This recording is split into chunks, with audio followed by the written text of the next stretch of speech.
story of freedom and deliverance. Long ago, the people of Israel, also known as the Hebrews, lived as slaves in the land of Egypt. For hundreds of years, they toiled under cruel masters, building cities and working in the hot sun. Pharaoh, the king of Egypt, feared their growing numbers and treated them harshly. Still, the people cried out to God, and God heard their cries. Then God called a man named Moses. Moses had once lived in Pharaoh's palace, but he had fled Egypt after defending one of his people. He had settled far away, living quietly as a shepherd. One day, while tending his sheep, Moses saw something strange, a bush that was on fire but not burning up. As he approached, he heard a voice from the flames. "Moses, Moses, take off your sandals, for the place where you are standing is holy ground." It was the voice of God, and God said, "I have seen the suffering of my people in Egypt. I will send you to Pharaoh to bring them out." Moses was afraid. "Who am I to do such a thing?" he asked, but God said, "I will be with you." So Moses returned to Egypt. Along with his brother Aaron, he went before Pharaoh and delivered God's message. "Let my people go." But Pharaoh's heart was hard, he refused.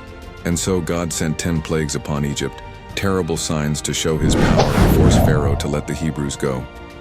The river turned to blood, frogs filled the land. Gnats swarmed everywhere, flies invaded homes, livestock died. Painful boils broke out on the people. Hail rained down like fire. Locusts devoured the crops. Darkness covered the land for 3 days. And finally, the most terrible of all, the death of every firstborn in Egypt. Before this final plague, God gave Moses special instructions. Each Hebrew family was to take a lamb, pure and without blemish, and mark their doorposts with its blood. That night, the angel of death passed over Egypt, but where it saw the blood, it passed by. This became known as Passover, a celebration of deliverance. At last, Pharaoh gave in. He told Moses, "Take your people and go."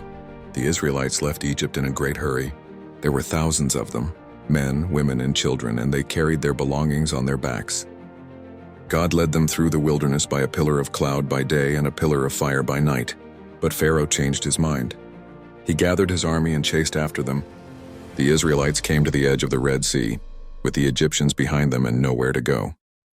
They cried out in fear, but Moses said, "Do not be afraid. Stand still and see the salvation of the Lord."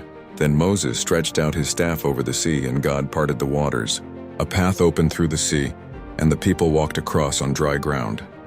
When Pharaoh's army followed, the waters came crashing back and the Egyptians were swept away. The people of Israel were free. They sang songs of joy and praised God who had delivered them from slavery. And so began their long journey through the desert to the land God had promised them.